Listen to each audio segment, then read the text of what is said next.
Assalamualaikum Bu, Waalaikumsalam, Pak Eri. jelas Bu ya suaranya ya? Jelas, jelas. Suaraku juga baik-baik kan? Alhamdulillah Bu, jelas Bu. Oke. Good afternoon, Professor Dinna. How are you, Bu? Good afternoon, Pak Ferry. Apa kabar? Baik, Bu. So, Bu Dinna and everyone, I think we let's wait for another 3 to 5 minutes. So hopefully we will get more participants, and then after that we can start. Yeah. Oke, Thank thank you so you. much, Ibu. Thank you so much, Ibu. You look very sharp. Siap, Ibu.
Assalamualaikum, Ibu. Mungkin with your permission, maybe we can start now while waiting for the others, ya, Bu, ya. Sure. Assalamualaikum. Greeting everyone. My name is Ferry Murdiansyah. Waalaikumsalam. Waalaikumsalam. My name is Ferry Murdiansyah, coordinator for political affairs at the embassy. And today we will have session with Associate Professor Dinna Raharja. Ibu Dinna is my mentor, and I can share with you that Professor Dinna is a person with a very vast knowledge and expertise on issues such as domestic economics or politics of Indonesia, ASEAN, global affairs, foreign policy, and many more. And Ibu Dinna is a regular speaker at the OIP, and in fact this year will be her fourth time joining, Ibu, ya. So on behalf of the embassy, we would like to say thank you, Ibu, for your support to us. However, this year, Ibu Dinna will talk on other topic. Usually, Ibu Dinna will share with us issues on foreign policy and ASEAN, but today she will share with us some insights and highlights on economic development and strategies in Indonesia. We all know that Indonesia is a member of G20 and now is in the process of becoming OIC member states. So you can ask to Ibu Dinna on the opportunities, challenges, and hurdles on this topic. I wish you a very productive meeting, and Ibu Dinna, I will be on and off, but a moderator and my colleague Carrie will assist you throughout the session. Once again, thank you, Ibu Dinna, and the moderator, I think, is Ms. Atika. I give the screen back to Atika. Thank you. Thank you.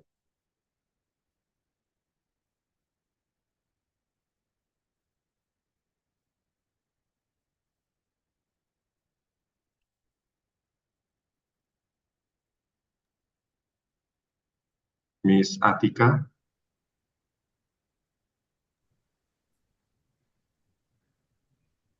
Yes, sir. Am I audible? Yes, we can Yeah. hear you. Please, you may proceed. Assalamu alaikum. Welcome, ma'am. Good afternoon. Thank you so much for giving us your precious time. Student, today we have a greater opportunity to get knowledge from Dr. Dinna on the topic of economic development and strategies in Indonesia. Dr. Dinna, a political science expert with a Ph.D. from Ohio State University, specializes in Southeast Asian governance after the 1997 financial crisis. She teaches at Karta Post. Her role include chair of healthcare and employment of President Joko Widodo's transition team and additional representative to ASEAN Internal Governmental Commission on Human Rights, showcasing her significant impact on the policy and academia. Ma'am, it will be a pleasure for us to interact with you. Thank you so much for joining us today. Forward to Dr. Dinna. Thank you so much, Ms. Atika, Pak Ferry, Pak Heri. Congratulations to Indonesian Embassy in Islamabad, as well as the All Pakistan of University Consortium for organizing this precious sharing session. Every year, every time I participated, I still believe that this is one of the good ways for us at the people-to-people level to get to know each other. Today as well, given the quite vast topic that was trusted to me, I was thinking there are many possible ways of approaching this issue, but at the very end, I expect all the participants to also share back your thoughts on the take-home points. That way, I can also respond and I can also suggest different ways of looking, or I would agree completely with you. And that way we reach a higher understanding about each other, Indonesia and Pakistan. So I can do my share screen now. Let me wait. As mentioned by Pak Ferry earlier, my background is political economy, actually. So international relations specialist, but because my background has been, from various different fields as well. This is, I think, my 27th year or so of working as a professional. So I've tried so many different ways as well to share ideas to make sure that everybody can always learn. I enjoy learning myself. So if after this program, you're still interested to get to know more about Indonesia, about the world from my point of view, you can also subscribe to Dinna on Diplomacy. That's a YouTube channel that I recently developed. It's been, I guess, already several dozens of episodes. And because my background is in diplomacy as well as social security, basically you can always ask me questions about labor, about healthcare, policy of healthcare, that is politics of healthcare, as well as social protection, poverty, and then various issues on human rights as well. And because of that, I would like to sequence my sharing today with First, the principles of economic development. I want to make sure that all of you are on the same page about what is economic development, what counts as economic development, what needs to be there in order for economic development to prosper.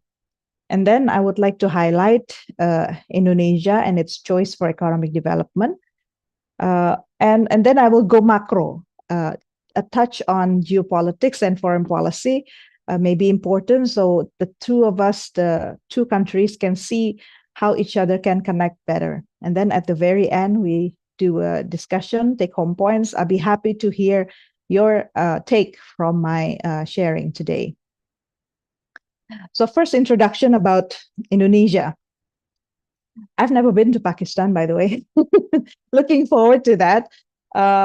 But as far as I Google and ask people, it's about 8 hours flight, 8 hour something, yeah, flight to Islamabad, at least to cities in Pakistan. So it's not that far away, but you need one stop at least.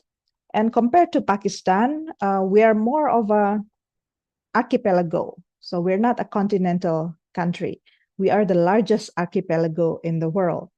From west to east, the length is 5,120 kilometers.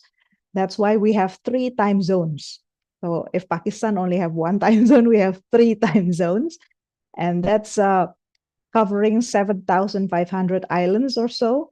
Some of them are habited, some of them are inhabited. But this length of island from east to west, from west to east, should give you an imagination, yeah, of how fast Indonesia is. We are located between 2 continents as well as 2 oceans, the Indian Ocean and the Pacific Ocean up north. And then we are lying exactly on the equator. So you can imagine the weather across Indonesia is most of the time 2 season and quite humid. It's a very long, trip from the west to the east. It takes longer hours for an Indonesian like me to go from the west to east than going to Pakistan. That's the point I want to make. Going to Pakistan only about 8 hours and something for traveling. But to go from Jakarta, if you can see this, Jakarta is here in this very red island, which is one of the most populated island. From here to Papua, it takes at least 12 hours. So that's a long trip. And it's not, it's not the entire Indonesia. Imagine if you go from the very, very tip of Sumatra Island here, which is closer to Singapore. So that's Indonesia. And compared to Pakistan, this is a layout, yeah, of what we are going to talk about. If you want to talk about development, you talk about the people. So Indonesia, you talk about 275 million population. So it's the largest in Southeast Asia.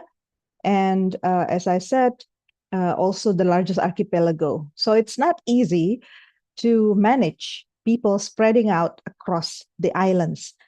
I put out here the picture of population density to give you imagination that not all islands are fully populated. The island of Java, which is where Jakarta is, the one I put my cursor on here, my mouse, you can see that it's the most dense island across Indonesia, in Indonesia. More than 2/3 of Indonesian population is living in the island of Java. From the west to the east, you can see that the west is even more populated than the east. But the size of the provinces, there are East Java province, Central Java province, Yogyakarta province. If you've been to Indonesia, you would know. And then West Java. And then here Jakarta is a special region. And then there's also Banten. So because it's big and heavily populated, we split the administration across Java into several provinces. So yeah, Indonesia is a unitary state, which means that in principle, the management of economic development is based on one policy made by those in the capital city. At this point, everything is still operated from Jakarta, though by the end of this year, they said we are going to move the administration to a new city here in East Kalimantan. But in principle, everything, because we are in a unitary state, is managed with one control from the capital. What's the spirit of this model of unitary state is to make sure that at the international, at the national level, you can be the one engaging international activities, partnerships, and all, and then make sure that everybody get the proper distribution from any cooperation that the Indonesian government has been developing. The unique part is that after 1998, which is a very important momentum for Indonesian politics, a reform period, a period where we decided at that time to leave behind an authoritarian model of development and politics into a more democratic one. At that moment, this unitary model is also complemented with some level of decentralization of power, not to the province level, but to the district level. This is the interesting part about Indonesia. We can always discuss later, because the total province across Indonesia is 34. But the total districts across Indonesia is 520. So what does it mean to decentralize power to the district level instead of the province? Once again, this is a combination of a unitary model. So the policy at the national level government will be extended to the province level. The province level would oversee and become the hand extension of the central government, of the national government, whereas the district level government, they are the one who's supposed to create, modify and develop various kinds of programs, even projects, cooperation, partnerships that would suit better with their area, with their sub-districts and people living in their area. So again, we can always discuss what the implication will be for economic developments at the macro level. Another image I would like to share here is that across this 275 million population, Indonesia is also among the still young population of the world. Luckily, Indonesian women are still interested to give births. This is important, right? Every time we talk about women, we think about how women also adds to the picture in terms of the population size. Compared to Pakistan, Indonesian women give birth to less children. Statistically, Indonesian women give birth to 2.1 births per woman. So I'm among the average woman, because I have 2 children. In Pakistan, however, most women in Pakistan give birth to 3.47 children. Let's say either 3 or 4, 4 children. So that's how we compare women in Pakistan, women in Indonesia at the very beginning. Hopefully you can get imagination, therefore. So do not look at this only as a map, but imagine this is a layout of people, the layout of transactions, where the money is focused, where there are more people, of course, there will be more money. And where there are more people, there will also be heavier infrastructure developments, heavier investments, partnerships, and you name it. Okay. The less populated one, like these islands in Papua, for instance, or some parts of Kalimantan, you can see they're not as dense. And because of that, investment, road structures, businesses are not as dense as well as in Java Islands, which is one of the reasons why the incumbent government now, President Joko Widodo, wanted the capital to be located in Kalimantan here. So more equal distribution can be spread across Indonesia. Okay, let's move on. Indonesia as an economy, what does Indonesia produce? So this is the picture. I take it from Atlas Harvard. You can always Google and then look for yourself how Pakistan is profiled. Database like this is very important because at least we can get some description of our strength as a nation, as an economy. Indonesia produce the largest is coal, and then palm oil, and then some mining products like ferroalloys, and then there are products such as leather, textile, cars. We have several manufacturing spots for cars, for automobile across Indonesia. The rest are consumer goods such as toys and then gold and things like that. So this is what Indonesia exports. So you can see the composition, coal and then palm oil. How about Indonesia's import? So what Indonesia buys? This is a data. All of this data is as of 2022. Okay, so thinking that that's the latest updated data. So Indonesia's import mostly is, I think this is computer and phones, cell phones, smartphones, TVs, and things like that, ICTs, and then transport. So Indonesian middle higher class, they like to travel across different places, and that's how we buy our service. This is service products. And then serum, vaccines, so all the purple ones are healthcare, and then different kinds of machines, different kinds of refined petroleum. So this is the we no longer have oil for ourselves. We instead import for most of our consumption needs, and then we import it from countries that are made from Middle East, from some countries. And then food products, parts of motor vehicle, and some consumer goods. Speaking about our two countries, what is Indonesia's exporting to Pakistan?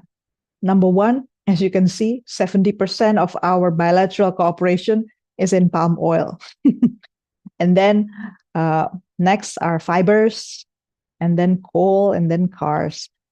In return, what is Indonesia buying from Pakistan? Your fruits, right? Jeruk, quinoa, orange, a citrus fruit, and then ethyl alcohol. This is different kinds of cleaning alcohol, rice, aircraft, spacecraft, fabric cottons, and things like that, iron and all.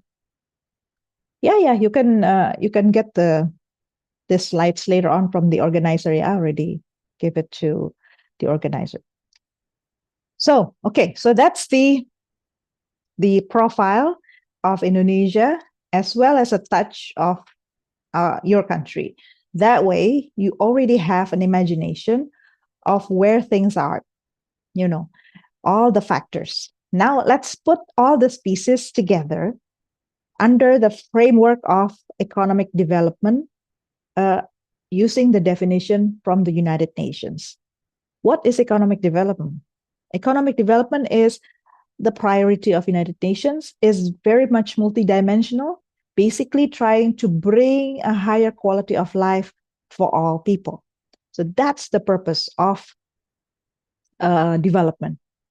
Now, inside of this definition, you can see economic activities are included in there. Whenever there are economic activities, there will be activities about transaction. So exchange rate of the money, fiscal capacity, or ability to buy something, our ability, our state capability to allocate funding for different kinds of expenditure. And then what the government do about the people who are left behind, either because of poverty, because of hunger, disease, illiteracy, the needs for shelter because they don't have homes, for instance. These are some of the dimensions of economic development. Environment is also part of development. We're talking about not just how to preserve natural resources, but to make sure how humankind can also tap the best out of the environment, such as water, right? Access to natural resources as well. Last but not least, economic development and development in general also talks about models of engagements. So it's not just about all these factors, but how all of these factors are managed together. And to do so, that kind of management, we need engagements, we need participation, we need transparency about what is being planned, what is being organized, who spend what for what activity. Accountability, good governance is also part of economic development. This is why at the very beginning I told you, talking about economic development can be very big. I don't know which part will interest you most, but let me just put it out on the table and then you decide as a take-home points. Now, because economic development is multidimensional, it has to touch the people, it has to touch economic activities, it has to touch the environment, as well as the engagements between all of those factors. Let me highlight the principles of economic development. Number one, you talk about factors of production. This is the only way you can communicate well with people from the Department of Economics, right? From those who are economists. They understand economic development to include labor, so human, man, women, but they are supposed to give their competence, their manual labor, if they are manual labor, their skill, and then drive the economy. So labor is number one, factors of production. Number two is natural resources, something that the labor would manage to discover, to create something, add value added to it. So natural resources is there, but unless you actually transform the natural resources, it will not be leading into a development. Number three factor of production is land. Okay, different economies treat their land differently. In Indonesia, everybody can have the right to own lands. Okay, so it's not just state-owned. Private sector can also buy lands. This is in contrast to Vietnam, for instance, or to Singapore. Yeah, you can only lend or borrow lands instead of buying it. So how about you in your country? You tell me later, okay? And then number four, capital. Capital, I also include money in it because capital means something that can produce something new. So whenever it's being used, it's not going to decrease in terms of number, but instead it will add a product out of the economic activities. That's capital. For instance, machines, money, and then laptops, computers, server computers, big things that you don't just use for to consume, but to produce something. That's qualify as capital. Oh yeah, I forgot. Another example of capital goods are roads, highways, ports, that's capital. And then last but not least, technology. Technology has been known as a factor of production that helps transform not only how labor works, how money moves from one place to another, how land is being managed, but also how we give value to the natural resources that we use. So if we stop there and imagine how all of these factors of production connect and being managed, being explored, and then imagine also when the business units, companies, corporations, small businesses touch these factors of production, create something, how would the government respond? It matters a lot to the economic development. So never imagine economic development as solely the government work, yeah? It's also the work of the private sector, namely the business units. The government usually, once they observe how the businesses work, they would develop rules, regulations, try to manage the market, how supply and demand works and fit each other. And then the transaction cost is managed. And then the money earned will be taxed, right? And then the government will get something out of these economic activities that they can also later on use, return it to the society either through services of healthcare, education, you name it. We can always discuss. Okay, so these are the elements of economic developments. If you, for some reason, want to monitor economic development, and if you're not someone from the micro level, knowledge of economic development, it's very hard for you to imagine how these things are crunched, right? From factors of production to the market, and then it's being sold, and then the money is restored. That's a very long and elaborate process. What you can monitor are the indicators on the right-hand side. These are, there are database on this that you can watch, that you can monitor and then calculate, how are these indicators appearing? Is it an increase, a decrease? There's a gap.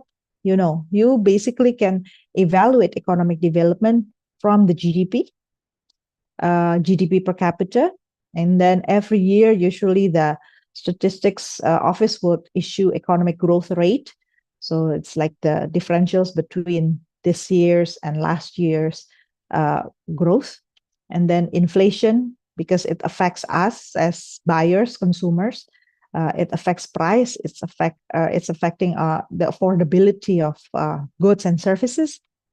And then jobs. So jobs is employment rate. How many people get employed from the investment that's coming in and the money that the government spend. That's employment rate. And then trade balance, because we exchange goods. Are we having a surplus or deficit? And then our money, is it getting stronger or weaker? If it's stronger, we're doing something good. If it's weaker, something needs to be corrected. So those are the usual economic indicators. But I would like to introduce now the elements of social factors. We can always look at pocket income of individual citizens, and then whether or not the money is enough or you say adequate to pay for your bills.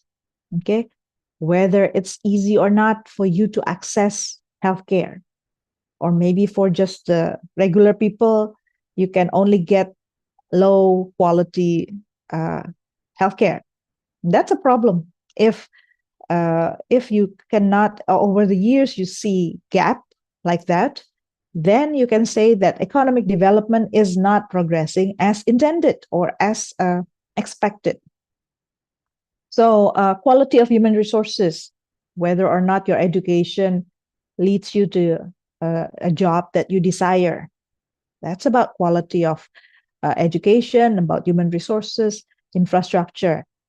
I don't know if this rings a bell to you, but in the case of Indonesia, for instance, we built so many highways, but now we start to realize some of those highway become very crowded, too crowded even, that you have to regulate when, what time the trucks can come and use the highways, and when would the regular cars can go through the same highway. So that tells you something about economic development too. Poverty rate, quality of life, these elements that I just mentioned, the social elements, you need more of a qualitative approach to research this, to follow this, to measure this. So we can always discuss about it if you want to get through deeper in it. My message, one of my key message here, is that economic development is never happening in a vacuum. Okay, a country, whether or not a country provide quality of life to their nations, to their people, depends on so many factors. If I were to dissect or to categorize what kind of things should we look at, especially if you're in the university students, what do you look at? Number one, look at the national level.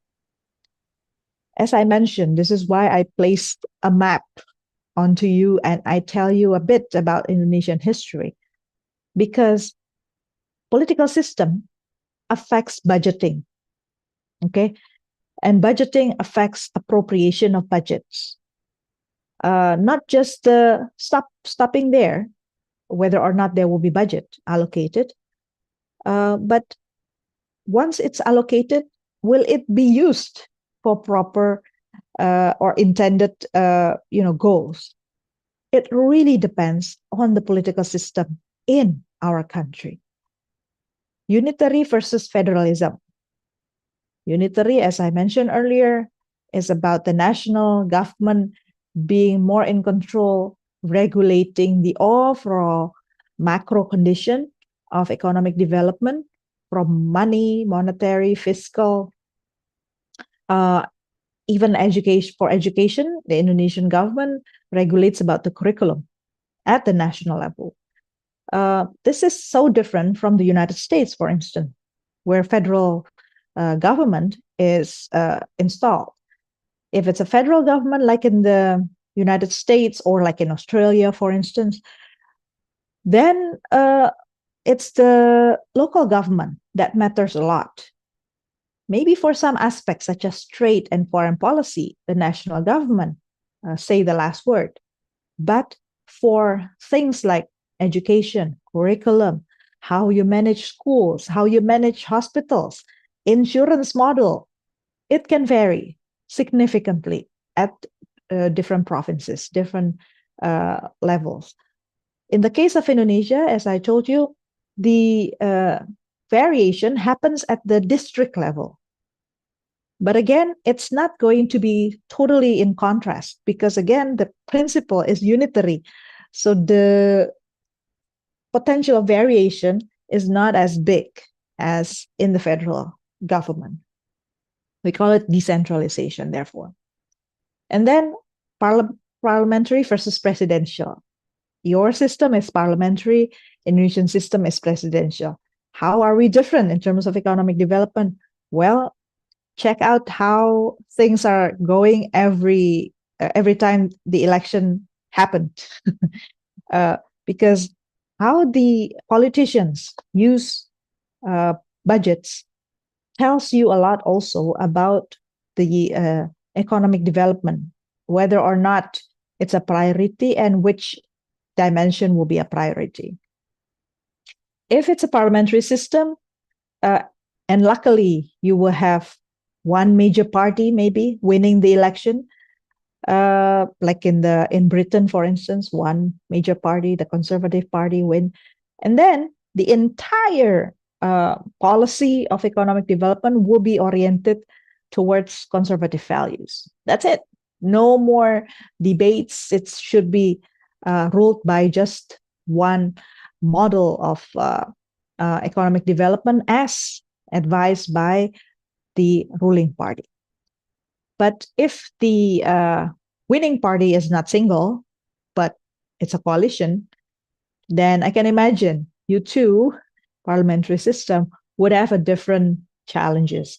In the case of Indonesia, well, we are a multi-party system with so many people, so many political parties winning the election. So even though you vote for a president, you still need to negotiate with the legislature on the budget, on the programs, on the priorities, on regulations, so many things we still have to negotiate. So the important here is to look at how the president managed the party divides, political party divides. Okay. And then democracy versus authoritarian. Well, how is it going to be different for economic development? If it's a democracy, you can expect more information to be available on public. Investment with country A or from country A. How is it used? People can debate about it. People can know and talk about it. But if it's an authoritarian system, you're not going to get the accountability that you wish, right? The transparency, the information. If it goes sour, bad, turns out, the project is not as planned, it's not as successful. In democracy, you can talk about it, you can get advice from the society, and then there probably will be models of collaborations, public-private partnership and all. In authoritarian system, that probability is slim, okay? And then what's also important at the national level? How state and business relate. Oh, this is a long topic to talk about. So I just want to touch upon some, important model across the world.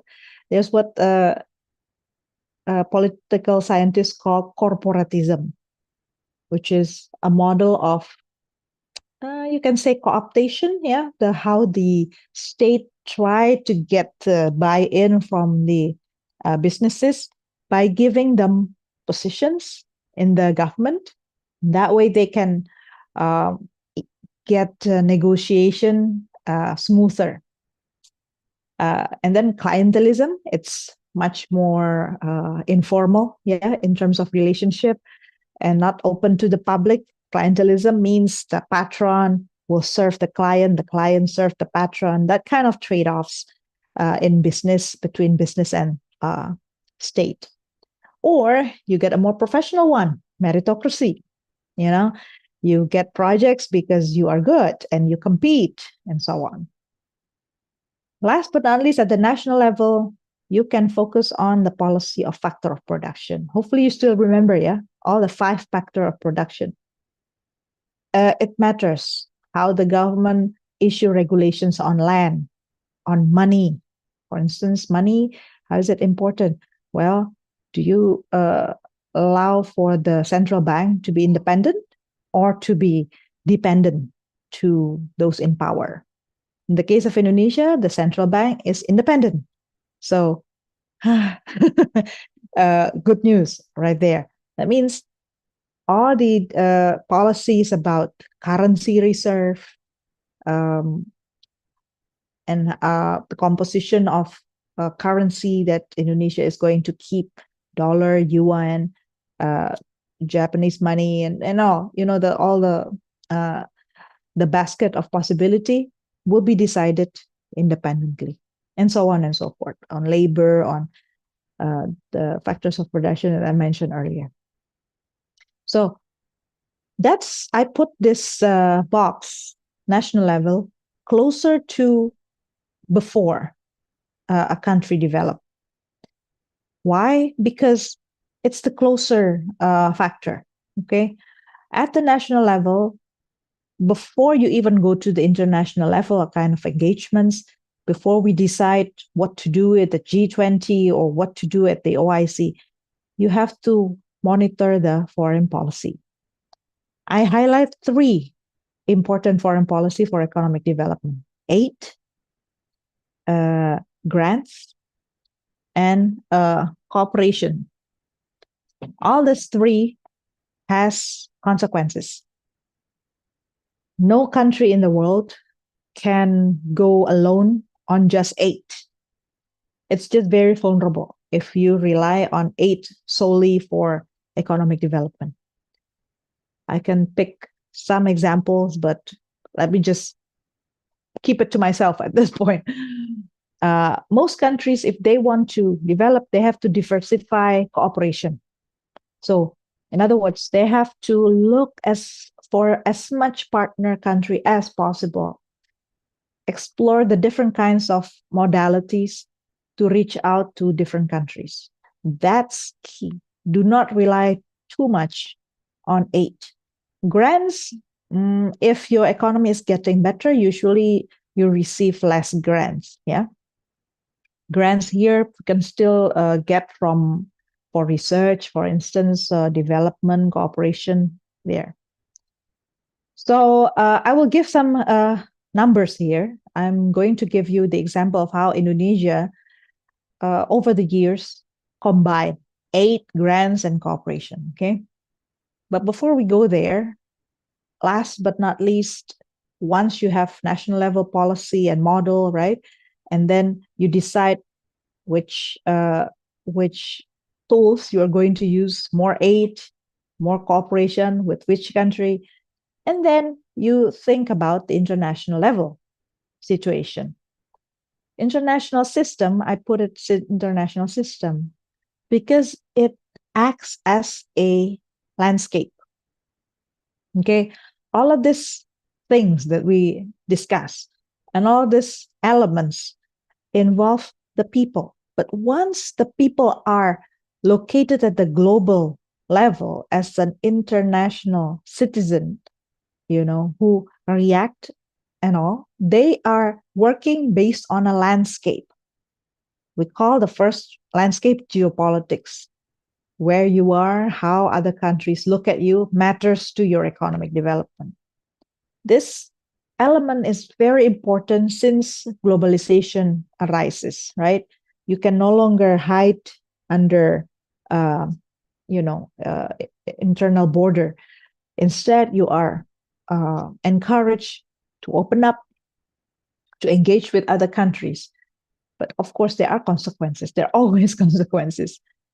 If the geopolitics go sour, like now that we are facing, let's say people don't like to use dollar anymore, given the embargoes, the possibility of embargoes certain country is giving to sanction other countries, then there are trends to de-dollarize. Okay, and then rules on trade. This is politics. Rules on trade is not created to make everybody happy.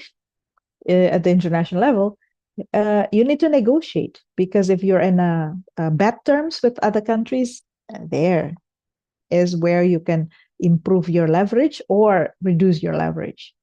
Agreements on human rights, on environmental standards, how you execute it, will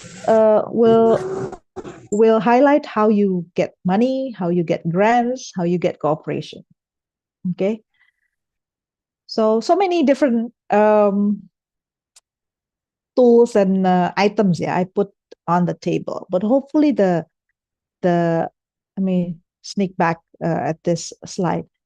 All of these elements, hopefully you start connecting. Yeah, what is everything, and why is everything important, and why we cannot be one-sided whenever we look at economic development.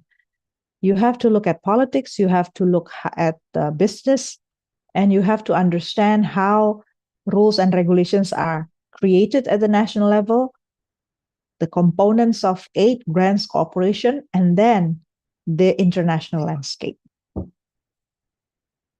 Okay. Now the gender dimension. Women.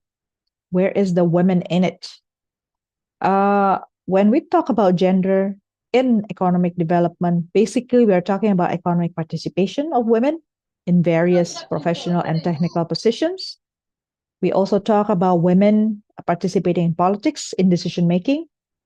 I hope it's very clear to you now why it's important to have women in the policy making, why women involved in the budgeting, why women involved in political parties. Hopefully that's clear because of the map I gave you earlier. And then it's also important to discuss about elimination of gender-based violence.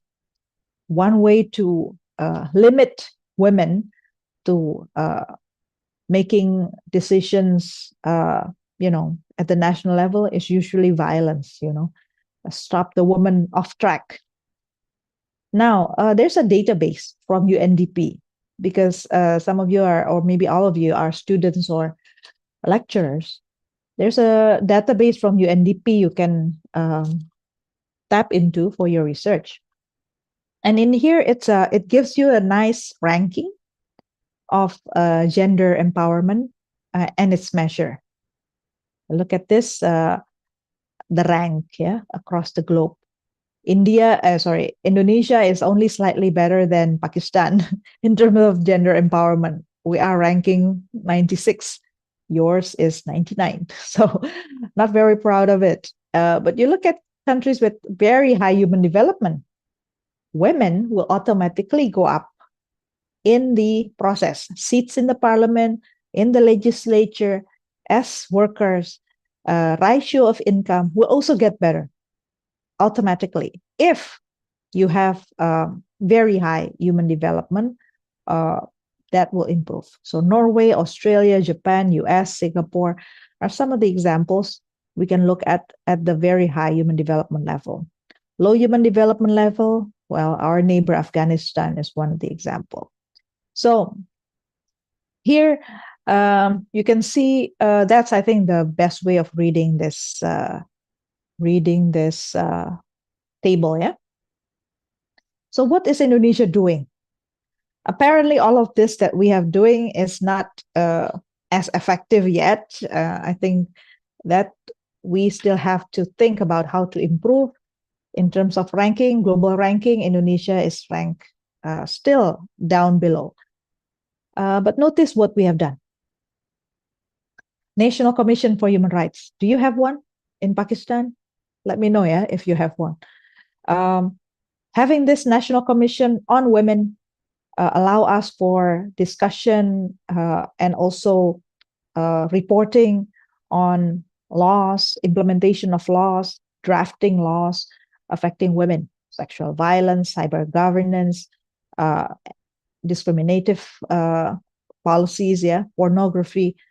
We have that. So, well, there are challenges, but let me just highlight that we have this. And then we also have Ministry of Women's Empowerment and Children's Protection. Do you have one in Pakistan? Let me know. And then since 2021, Indonesia has a national plan of action on human rights that will guide ministers, agencies, and local governments in planning, executing, and evaluating human rights action.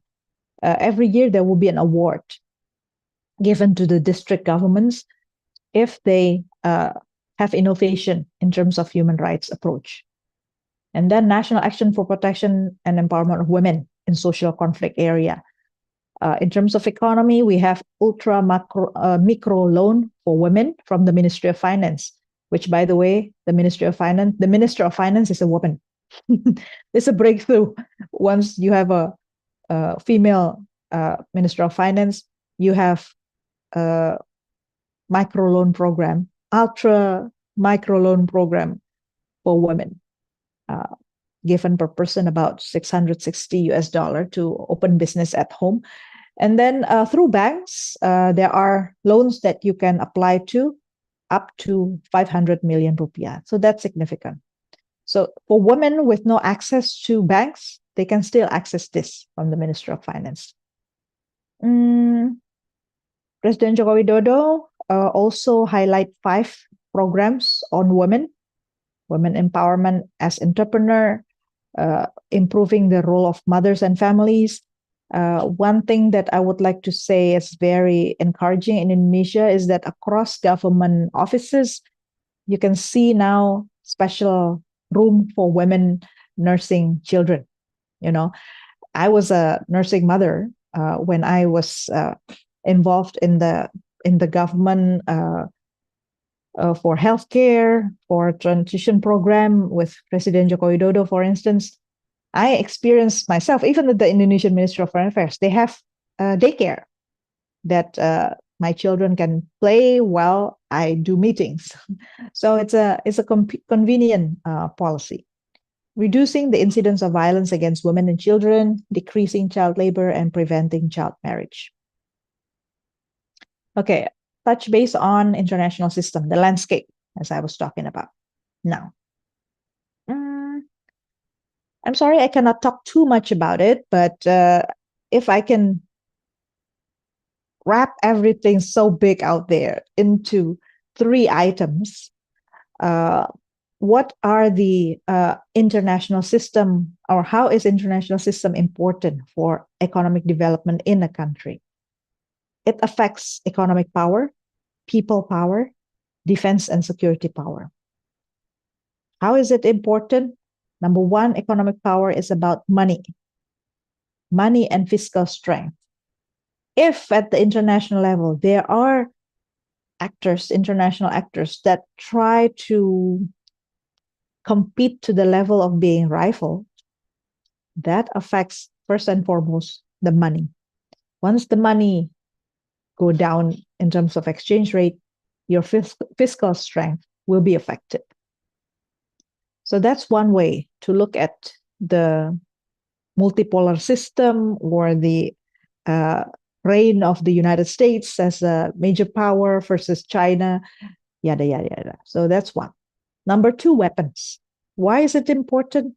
Well, because weapons affect shifting priority. Once at the international level, the approach is more militaristic, more towards buying weapons, securing military power, then the focus of humankind for economic development will be compromised, will be less. Less money will be allocated. There's never any example in the world where there is war, there will be economic development, right? When there is war, economic development stops, shuts. So that's one way to look at it. The other thing, defense and security power, if at the international level, there's no agreement about big data, about the use of satellite, at the end of the day, it will affect people power.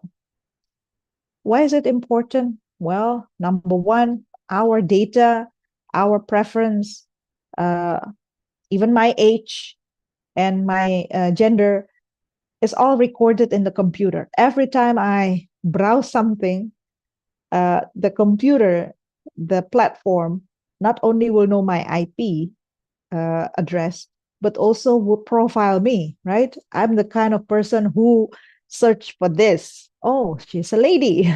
She's a woman. Oh, her age is this. And so I got that data is stored somewhere, and that becomes one of the tools from the big companies. I would say it's not a company from Indonesia or from Pakistan, right? To use for other purposes, to affect economic powers, to affect our defense power. So a lot of the things that we meet on everyday basis, even before we do anything, waking up in the morning, we see the cell phone, affects how our economic development is going on in our country. So that's one example. This is why the landscape, international system is important to us. And I think it's timely for women like us to also tell our children about what's going on. It's not just about you logging into a phone or a computer, but that the entire nation will be mapped on what we do, what we are, what we prefer and not prefer. In this landscape, major power matters. Okay, they set the global agenda, they frame discussion, they play all the factors of production that I mentioned. Because if you place the factors of production, 5 factors of production together, not just our factor of production from Indonesia and Pakistan, but also the US, the Chinese, then you can see how everything interact. Availability of labor in one country, how other countries would like to get labor from Indonesia, and then whether or not they are given the rights that they deserve. It all affects our economic power and our people power. It's very important for us to look at how major powers react to economic developments. How major powers matter? Well, if you look back at the history, like the Monroe Doctrine in the United States, for instance, we can see that some countries are very much determined to control or to enlarge their sphere of influence so that even the citizens of other countries will support them. This is important.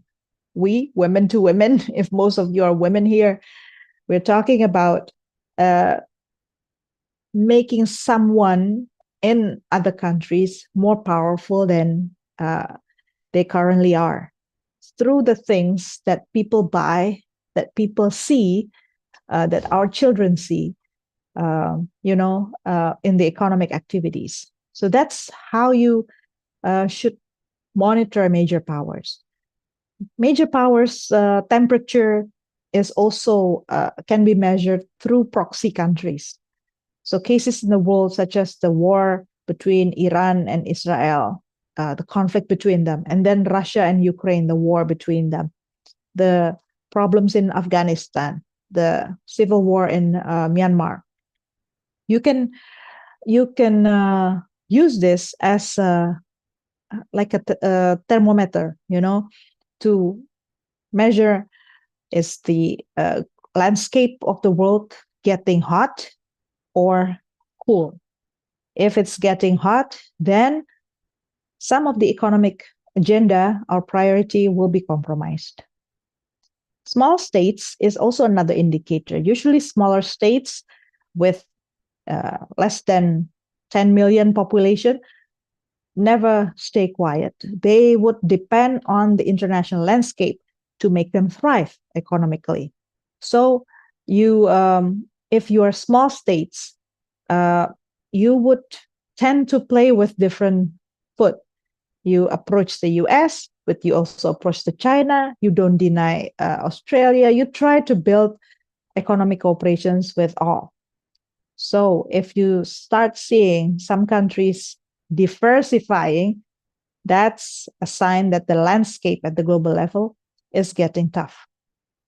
Monetary aspect, the one I mentioned, the dollarization, is it getting worse? I would say the dollarization is increasing. It's as much as data possible that I have collected. US dollar is less used for trade and financial transaction. So for transfer, for paying goods, we no longer use US dollar. A lot of countries don't. But for currency reserve, they still use US dollar, though it's declining in terms of size. And BRICS country, Brazil, Russia, India, and then China and South Africa have announced the lesser use of US dollar, right, for their financial transaction. So if our country still mostly use just US dollar for our economic transaction, it will affect economic development organized, planned at the local levels. So that's the consequence here for further data on the use of dollar, on not use of dollar. So the transaction of world trade is using less of a dollar. Here's SWIFT payment for transfer of money from bank to banks. It's only 42.3% using dollar. The rest is no more in dollar. That's significant, huh? But the currency reserve, yeah, still 59% in dollar. So that means almost half, countries in the world don't keep US dollar anymore in their saving foreign exchange. Now politics. I'm gonna go fast in this, so I have time for discussion with you. As I said, Indonesian politics, if I were to give you examples of Indonesian case of economic development, it's, going up and down. It's never a, smooth going up, There has been challenges of economic development, and I'm sure it happens also in your country. Indonesia experienced independence in 1945, and then we were a parliamentary democracy. And our population at that time was so small, only 77 million recorded in the first election in 1955. And then by the time the parliamentary election happened, Indonesia realized, there are four major political parties with equal powers, more or less, which caused the continuous shift of government. One party choose the prime minister. 3 months later, 9 months later, a different party won a switch of leadership in the parliament. So it was unstable, which led to the President Sukarno introducing the guided democracy. And then it was not as smooth. A lot of international international occurrence problems happen during this time period, which I'm going to show later on. During this time period, Sukarno chose this component for economic development. Okay, so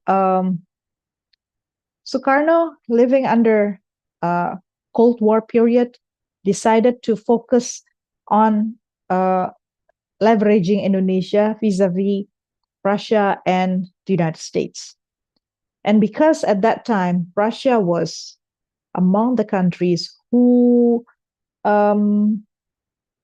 were quite loose, not very regulatory in terms of how the money is used.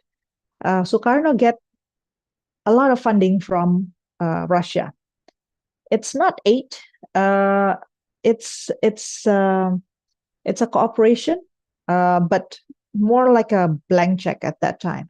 So Sukarno can use it for buying weapons, for improving the infrastructure, building some monumental buildings, which until now is still there, like the stadium in Jakarta, the mosque, the largest mosque in Jakarta, the national monument. It's still there. So the key there for me is to highlight here. Sukarno at that time faced a very turbulent situation, not only inside of Indonesia, but also in the neighboring country. So the United States at that time only provide development funding for economic development only. So Sukarno at that time didn't see it as a way to having enough room to maneuver. At that time, Sukarno saw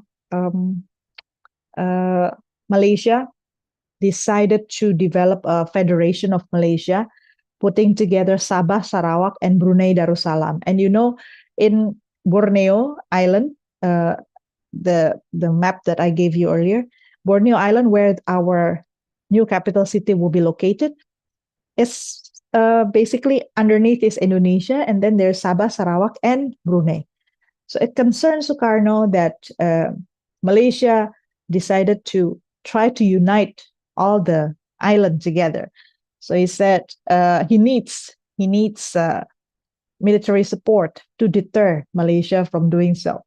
And then the other opportunity at that time was the Dutch. During his time, the independence of Indonesia was still challenged. The Dutch still tried to come back. So he saw the opportunity to gain back Papua, the most east island of Indonesia, big ones, that he wants to do military operation. Again, the one who provide the money is Russia. The US doesn't have a budget for that. And of course, it's the West, the Dutch. So there you go. That's one of the history that made Sukarno also fall as a leader and was replaced by General Suharto, who established the authoritarian regime. Once he became president, the economic development was motored by aid, grants, as well as different kinds of economic assistance and cooperation. If you notice, all of them at that time were very much the Western oriented. So Japan, Germany, Netherlands, UK, IMF, many kinds of programs was motored by the West under Suharto period. And this is more detailed about the numbers, across the years. And foreign aid to Indonesia basically has always been either Japan, US as the largest. For Australia, it's usually more on education side. Now, under reform period, let me come back to the timeline so you can see. And then authoritarian regime of Suharto fell in 1998, immediately after the financial crisis hit Indonesia. And then people don't believe in the election result of 1997. Suharto was pushed to step down. His vice president became President Habibie. And Indonesia had the election again, multi-party election in 1999. And they elect President Abdul Rahman Wahid as the first president during the reform era. But then he also need to step back. And his vice president, Megawati, became president in 2001. And then Yudhoyono, and then Joko Widodo, and then now Prabowo Subianto. Now, what about the reform period? The economic development in Indonesia during this time period was disrupted by the Asian financial crisis. Indonesia's money shrinks, in value from 2,500 per US dollar to 15,000 per US dollar. That's like a deep plunge. So I was a journalist at that time, and usually we have a newspaper as thick as a magazine, like, I don't know, so thick. By the time we had the crisis, there was only one page, and I lose my job. I decided to withdraw from being a journalist and find other job because I thought, that's such a bad situation. So during this reform era, monetary plunge. So you can imagine during this time, the only way to save Indonesia was to borrow money. And at that time, we borrow money from the IMF. And President Megawati fight her tooth and nail to negotiate all of those loans so that Indonesia can get out of the loan in the short time possible. And she also sell some state-owned corporations. So at that time, she made Indonesia free from loans. That was one of the important achievements, of Megawati Soekarno Putri. So under Yudhoyono, it's a new era, basically. Possibilities of partnerships open up, and Yudhoyono decided to, if you remember President Yudhoyono, I'm sure you're already an adult, by that time. Yudhoyono became a president. He decided to use an approach of 1,000 friends, zero enemy. Everybody in the world is Indonesia's friend. Why? Because he tried to nurture that possibility across the world. So as I mentioned here, we open up more cooperation across the globe. Under Joko Widodo, a lot of things have happened to improve economic development. One of them is to develop one map, master plan of development. Under Yudhoyono, we have a map of infrastructure development, which ports, which airports, which highways will be developed. It's already there. And the task of the government, national government, is to highlight this should get investment from this country, this from this country. And then the local government execute and find local partners in terms of micromanagement, how you hire people in those new projects and all. Under Joko, aside from developing one master plan, he also have one improving the system of, what do you call that, population database. It's still not perfect, but I think compared to when I was in 1997, this is so much better in terms of tracing poor people, women, people with disability, children. We can trace better with our system. Okay, so I stop there. We still have enough 45 minutes or so for discussion. What are your take-home points from my sharing? Is there anything you wish for me to share even more? Please, the forum is yours. I invite, who was the moderator? Miss, to lead the way. Atika Mazhar. Atika, yeah. Please. And thank you for the answers, in the chat box. I'm reading it. Do you wish for me to call those who raise hands? Atika?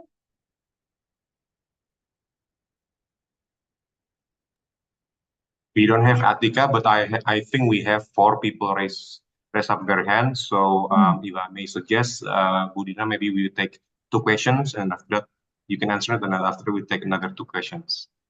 Okay. Maybe we will start with Tehmina Iqbal, and then after that Huma Sadia, and then after that Professor Dinna will answer the questions. Thank you. Thank you. Okay, Tehmina.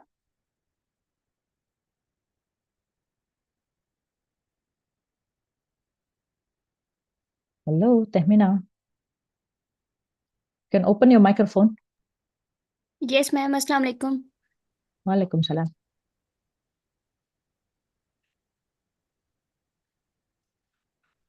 Oh, yes, English.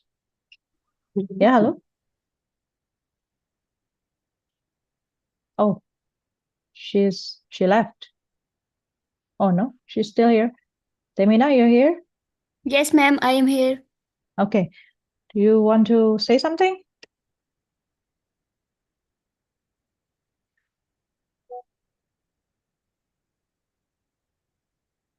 Okay, maybe she just raised her hand.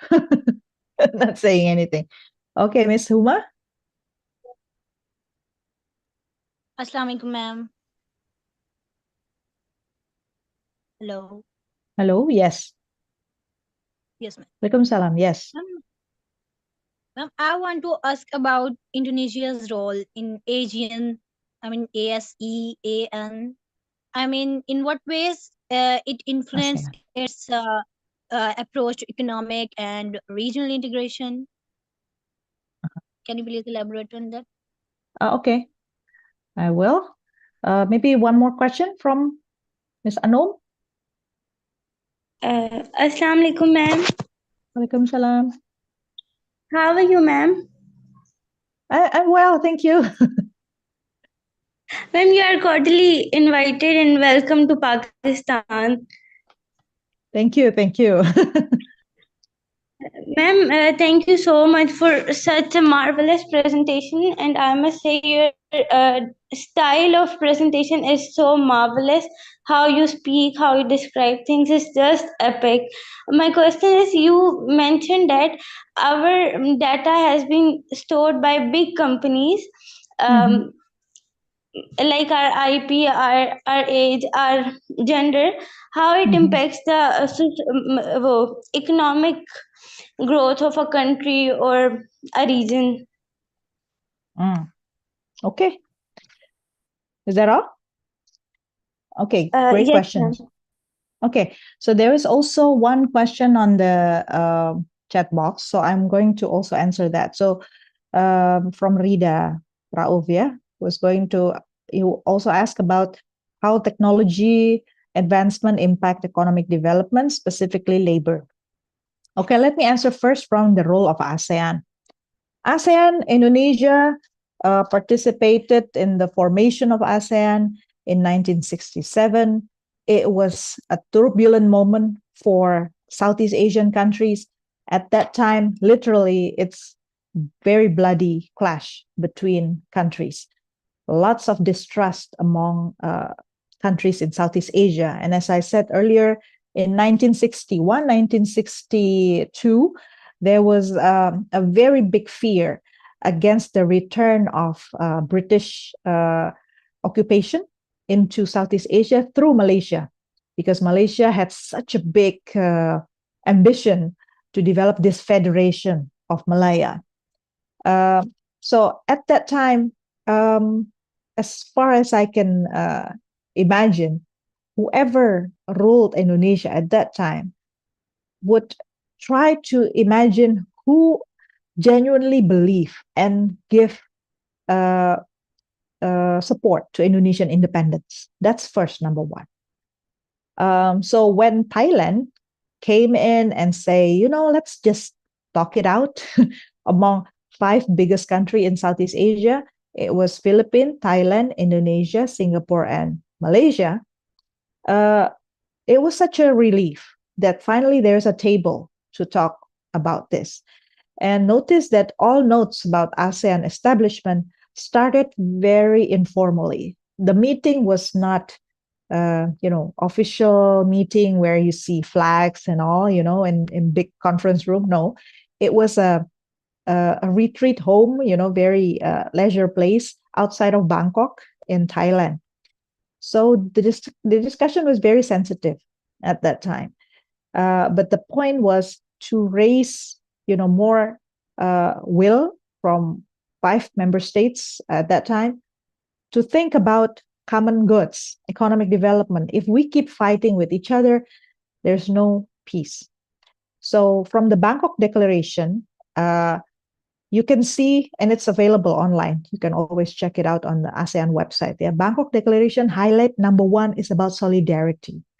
All of us are poor. If I can rephrase and look at the notes about ASEAN establishment, everybody's, poor, by the way. And why are we fighting each other? And why we allow foreign forces to influence our mindset and fight with each other? So all the agreements inside of the declaration is that for us to first and foremost recognize the independence of each other and work in solidarity, help each other to develop. And then the other one interesting aspect of ASEAN at the very beginning was to understand each other. So through research, through developing ASEAN studies. So every country agreed to develop ASEAN Study Center. So understand each other. So hopefully by that, you can understand at the very beginning, the role of ASEAN is to stabilize the relations among neighbors in Southeast Asia. And then you notice the product of ASEAN include a Treaty of Amity and Cooperation, which I really like telling this to my students, Treaty of Amity and Cooperation. Why not Treaty of Friendship? Why calling it Treaty of Amity? Because amicable is more than just friends. Being amicable means it's very not just generous, but genuine, very supportive of each other. It's like before you even say so, you already know that your buddy needs helps. So Treaty of Amity and Cooperation, this is the first moment also for ASEAN to say to the world, look, if you want to work with ASEAN, you have to keep us stable. You have to respect the boundaries between you and ASEAN member states. And so every country wanting to ratify the Treaty of Amity and Cooperation, they must issue commitments. They must issue commitments that they would.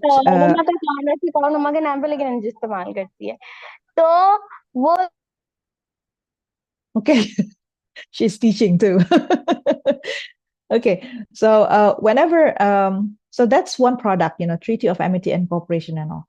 So, and then the ASEAN grows, further and further, lots of cooperation using the framework of economic development was born after, I'd say around 70s, because that was the time when ASEAN member states start to improve economically. Each member states got finance, getting investment. 300-400 रुपए तो तुम्हें जो है ना 1500 रुपए दे दूंगा extra खर्चे के लिए तुमने जो भी उटपटांग चीज भी खानी है ना खाओ ठीक है मम्मा कहती है ठीक Okay. Okay, and then so that's it. Hopefully, it gives you a picture of how ASEAN impact economic development. So many aspects. I think I can talk about it in maybe how many how many months. Usually, I teach ASEAN only for at least one semester. Yeah, so that's a lot of mechanism in ASEAN that can help economic development.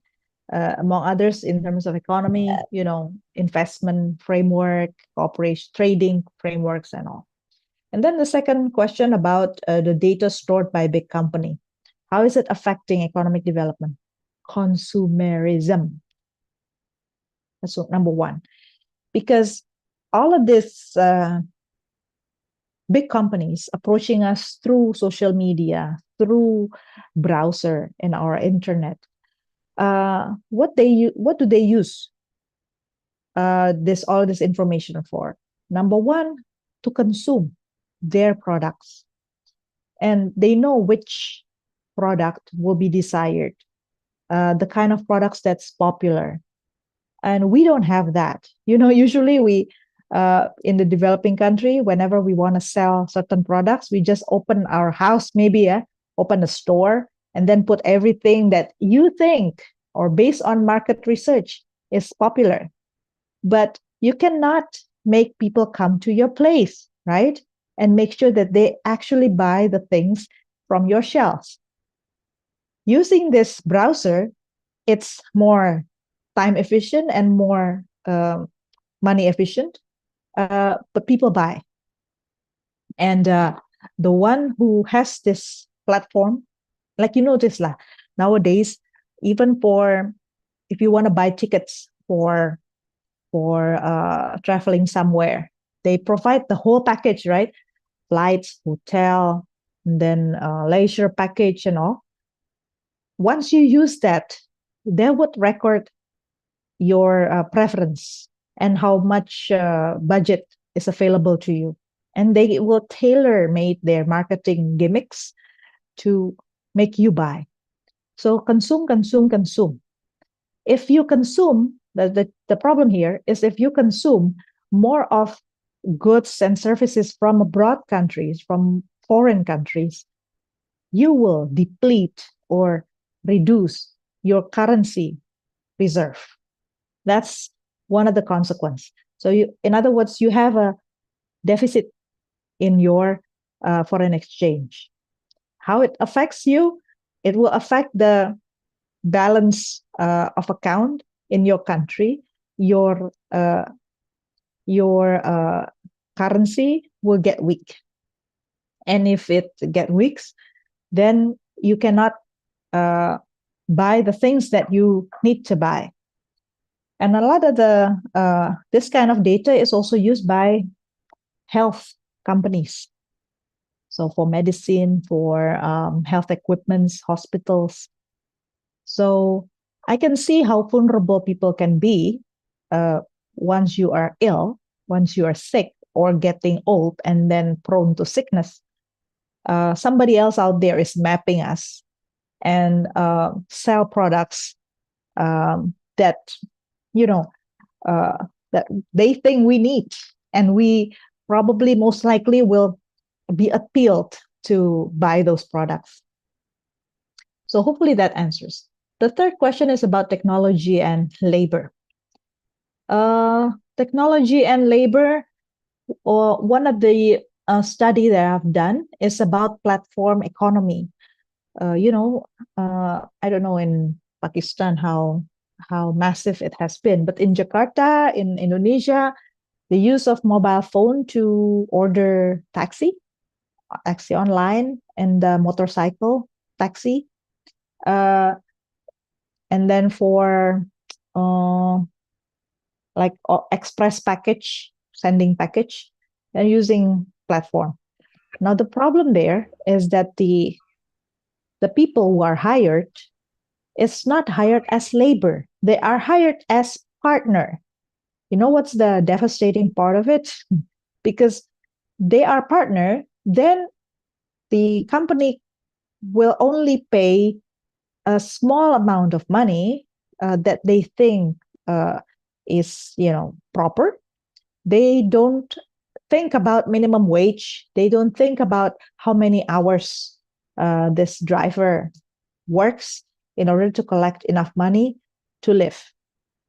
So there are debates, ongoing debates across not just Southeast Asian countries or Indonesia, but also in Europe and in America. That was part of my study as well.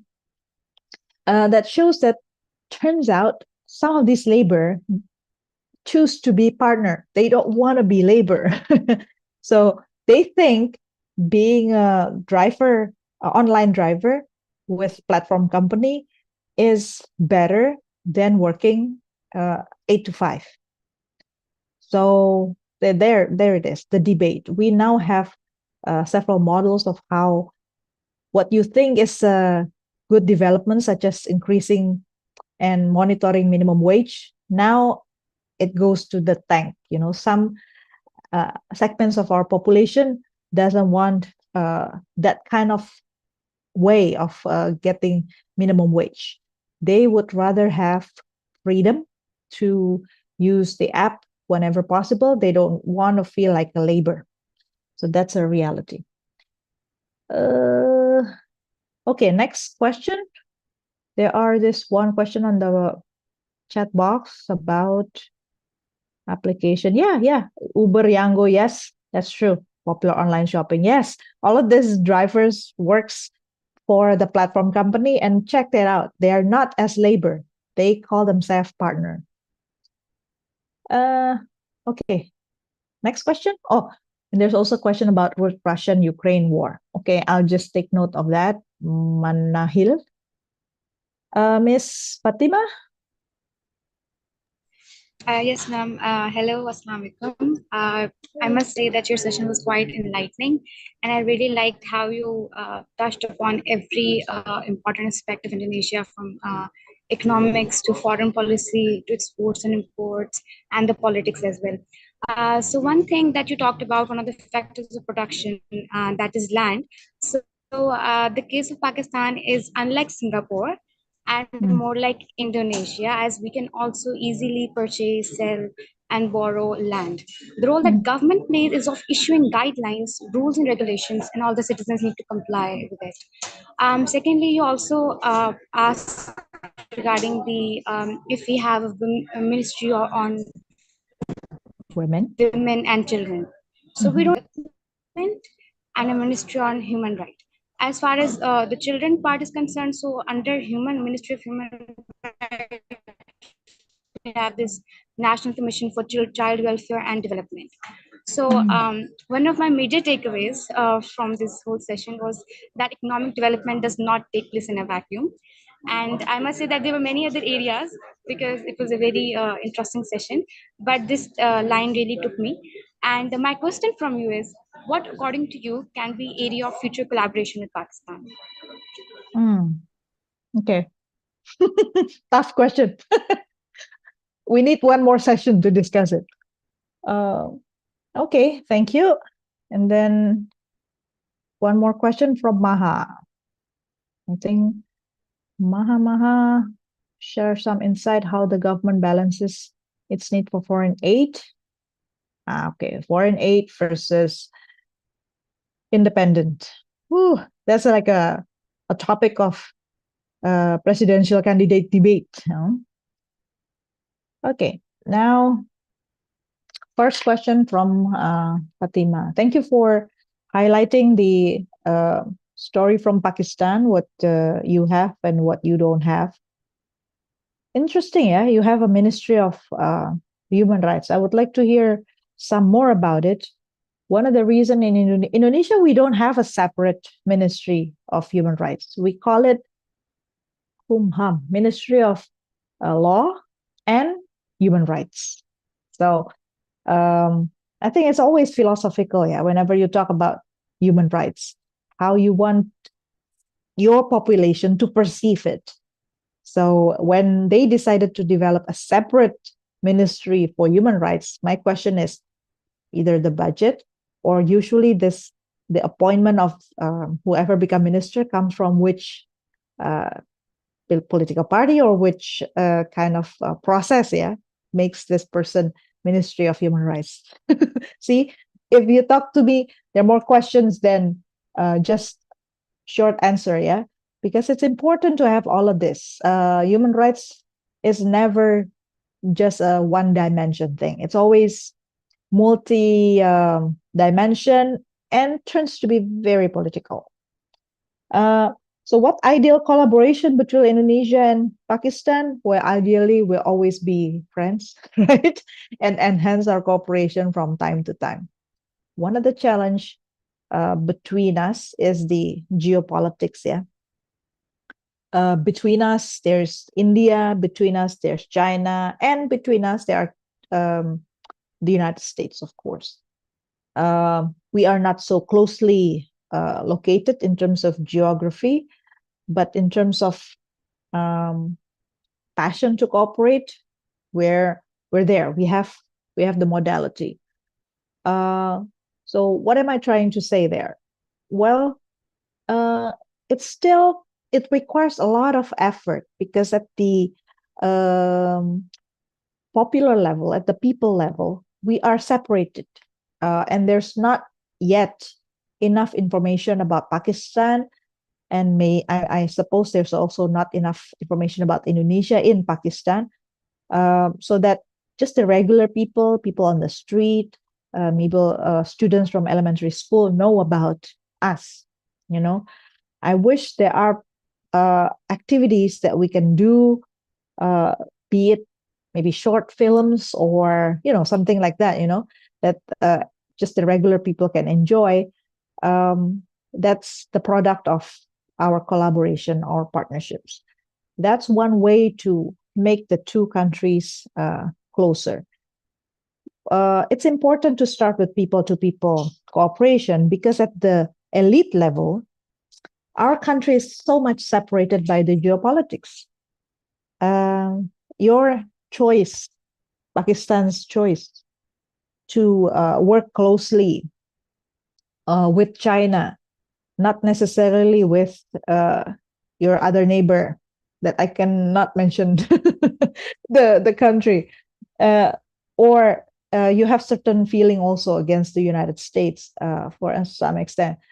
It has, it's, what do you call it? You need calibration between us to talk at the elite to elite level, so that the trust between us can also improve at the elite level. To be honest, in Indonesia, not many politicians also see the benefit of working more closely with Pakistan, given this sensitive geopolitical situation. So myself, I continue to monitor how things are going. To me, Pakistan is very important in South Asia, given your choice of foreign policy.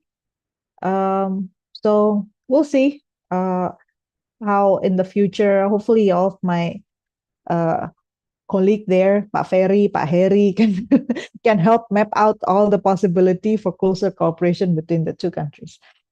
And then the question about foreign aid versus independence. Yeah, there is that dilemma, of course, all the time. And as I said, it becomes focus of debate, presidential candidate debate in Indonesia. Aid, you know that Indonesia back in just before the pandemic, 2020, I think Indonesia start to have Indonesia Aid. So the philosophy is that Indonesia is not going to go like this anymore. We are going to go like this. So you can give to others. And that's one way for us to become more independent in terms of foreign policy. Economically, we don't qualify for so much aid anymore because we are already middle income countries.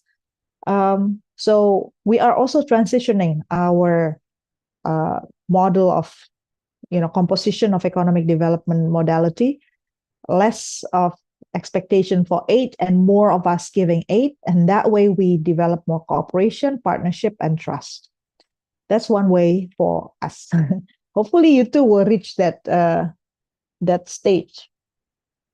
Next, about Ukraine and Russia. What was the question about? Do you wish to specify how does Russia war affect Indonesia? We had very expensive wheat. What do you call it? Wheat flour, which affect the price of instant noodle and bread and things that we love to enjoy. What the government tries to stop was that noodles are like day-to-day kind of snack for people to buy from the street vendors, and since I don't know since when there were blooming shops, local shops. I think since the social media becomes booming, people like to make picture feed and video of them cooking or baking bread or cake, and that's why having pricey wheat become an issue. It affects small companies, housewives, and businesses, based on social media. So one of the so that's one, and then second bad impact of the war was pesticide affecting the farming sector. We have big agriculture sector. Over 50% of our labor force is in agriculture. Well, of course, there's a combination between those producing, like rice and things like that, food products, versus, like cocoa and coffee and stuff. So the one, relying, even I at home, I like to plant, right? So I have many kinds of plantations, like what do you call it? Kaffir lime, yeah, small lime like that for, and then different kinds of just little fruits. Upon the war came in, I still buy fertilizers, right? And pesticides from nearby store. And then I noticed product of Russia. And that was the last time I saw that. For some moment, we don't have that in stock. So that was,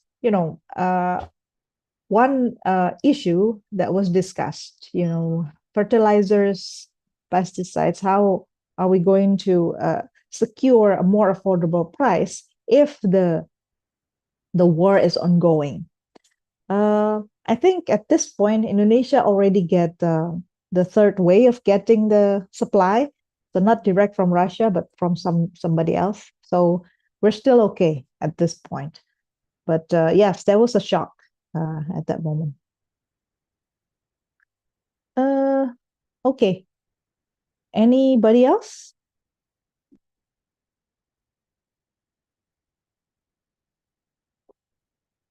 Thank you for the comments. Hopefully you subscribe to my channel, yeah?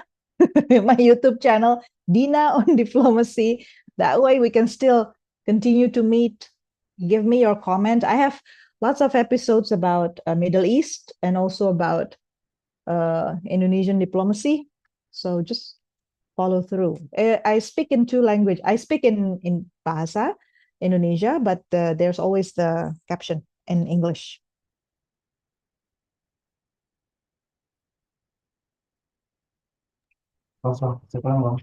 Dr. Surya, do you have any question? I guess Dr. Dinna has very, generously addressed all questions that were being placed here in the chat box.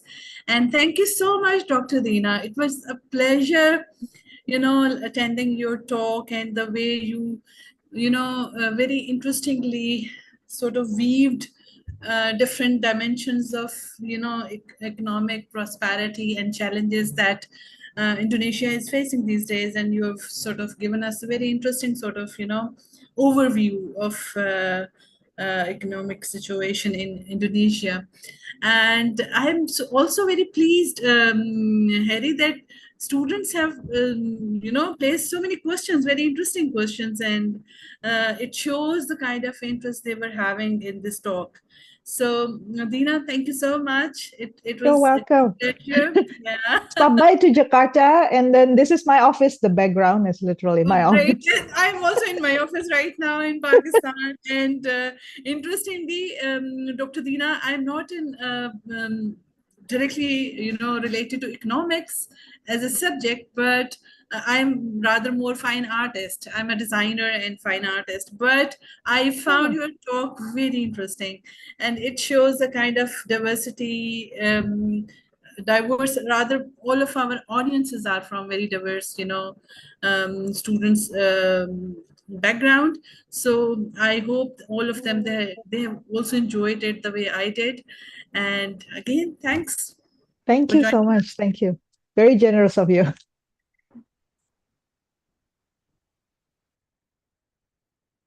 I guess, Harry, it's all from the students so far. So yeah, over to you. And do we have Atika here who would like to, do you want me to say something, Atika? Yes, ma'am. Thank you so much, ma'am. In last but not the least, I want to thank you, our speakers and everyone who took part for sharing their thoughts. Today, we are learned a lot about Indonesian economy and how it fit into the region. It is an amazing knowledge that we share, ma'am, with us. Let's keep working together and talking openly as we move forward. Thank you so much for your participation and for your time. You're welcome. Thank you. Pleasure is mine too. Bu Over Dinna, to you, Dr. Pak Surya, Heri. everyone, thank you so Heri, much. yeah. Thank you so much. Do we take pictures together? Sure, let's turn on our camera and then take picture together.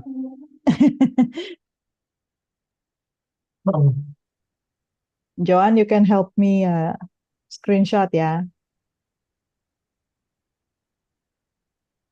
Okay, please open all the camera. Wherever you are. Okay, then we count 1, 2, 3. Okay, next, second. Second slide. 1, 2, 3. Third slide. 1, 2, 3. Okay, and then the last, the fourth. 1, 2, 3. Okay, thank you. Thank you. For the material, you can ask Pak Ferry and Pak Heri, ya. Yeah, yeah, we will share. Thank you. Thank you so much, everybody. Safe, Thank you so keep much. safe, Assalamualaikum. healthy. See you. Bye-bye. Waalaikumsalam.